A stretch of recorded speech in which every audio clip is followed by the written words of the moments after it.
Good evening, class. My name is Specialist Wong, and I will be your instructor this evening. The information in this brief is unclassified and can be found on public websites and public documentation. I would like to welcome Staff Sergeant Akala for attending this brief. Before we begin, I would like to go over a few things. The overall risk is low. There are some hazards and other conditions we may have to be aware of. There are a few wires and other miscellaneous things, including the classroom cat and his caretaker, that may appear in class. I just ask that you be aware of their presence and do not interact.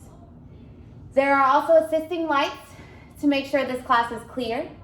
If the lights go out, I ask that you stay where you are and do not move until we can locate a light source. Right now, the weather is 79, mostly sunny, but be aware of any thunderstorms and extreme weather that may occur. This is Kansas. A few steps away from me is a latrine that can be utilized as a shelter in case of emergencies. In reference to physical security, if there is an active shooter, first, we will run.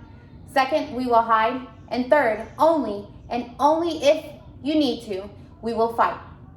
Again, I would like to stress that a few steps away from us is a latrine that can be utilized as a shelter in case of emergencies. Today's agenda, I will do a brief introduction, discuss the difference between diversity and inclusion, briefly cover AR 600-20, identify strengths in diversity, and then I will conclude this brief. At that time, you will have the opportunity to ask any questions. During my brief, I am going to discuss the difference between diversity and inclusion and why it is prudent to the success of the Army. We will touch bases on when the Army began to realize that both inclusion and diversity was a necessity to its success. Finally, we will dive into how diversity strengthened our armed forces.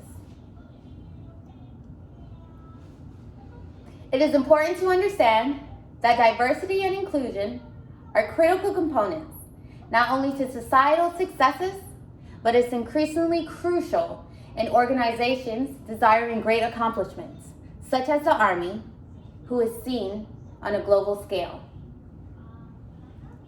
Diversity in the Army is defined as the different attributes, experiences, and backgrounds of our soldiers, civilians, and their family members that contributes to an adaptive, culturally intelligent Army.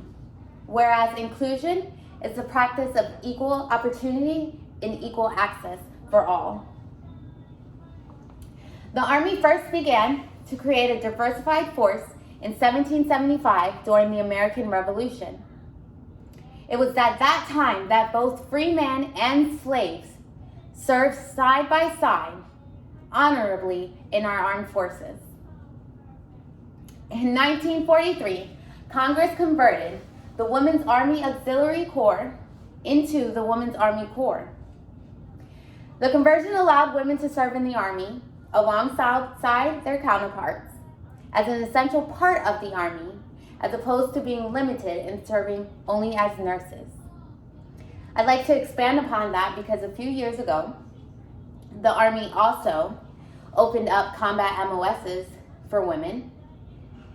And I take pride in that because not only did at one point women serve as nurses in the military, and that changed, but now the Army has taken steps to give women more equality and inclusion within their forces.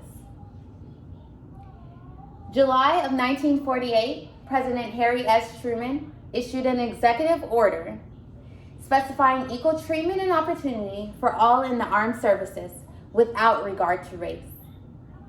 With that said, for decades, the Army has learned that there is strength in diversity, as it's taken time to reflect on past discrimination against its American citizens and has since considered ways to improve diversity, equal rights, and inclusion.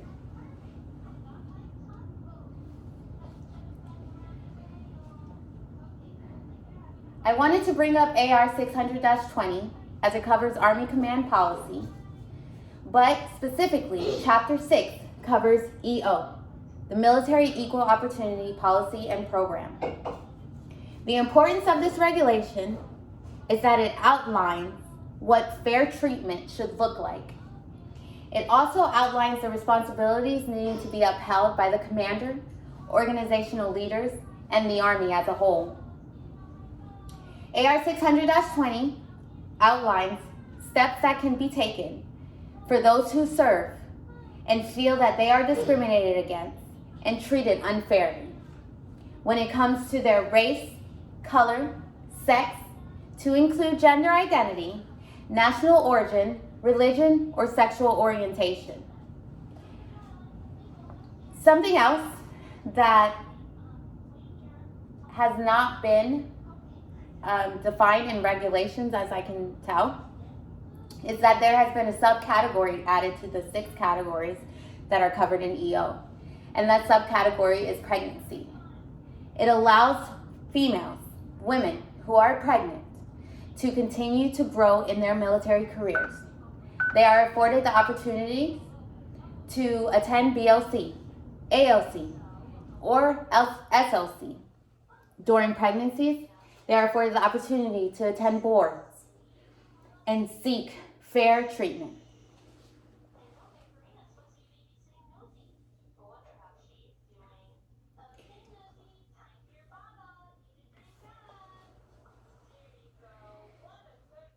Improving on diversity is important, not only for mission readiness, but also delivering positivity in our one team concept. Our service delivers readily the idea that equality and inclusion is necessary to fight and win our nation's wars. I can't stress on that enough. In order to win our nation's wars, we have to maintain the mentality that this is one team and it's one fight. The Secretary of the Army in 2016 noted that America's diversity is our Army's strength. I find that to be true. A combination of teamwork, ability, and diversity contributes in producing greatness. The Army is greatness.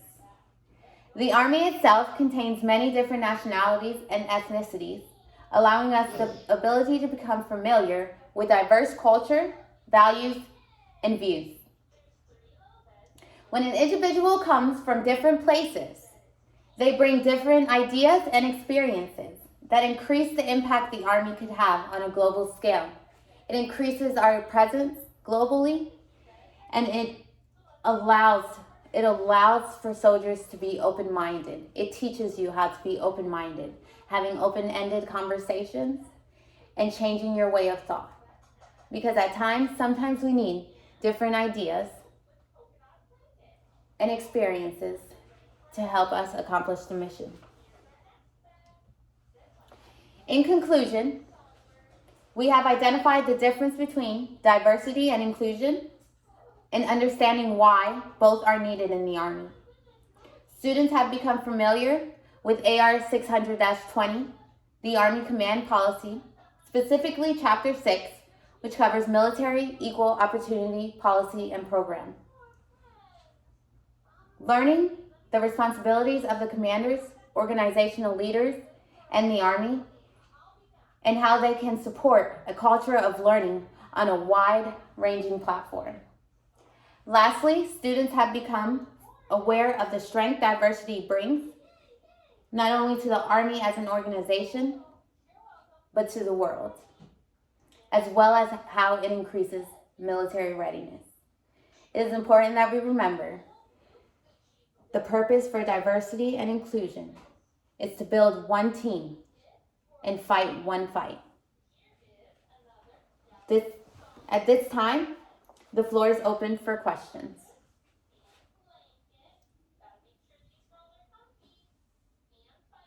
If there are no questions, this concludes my brief.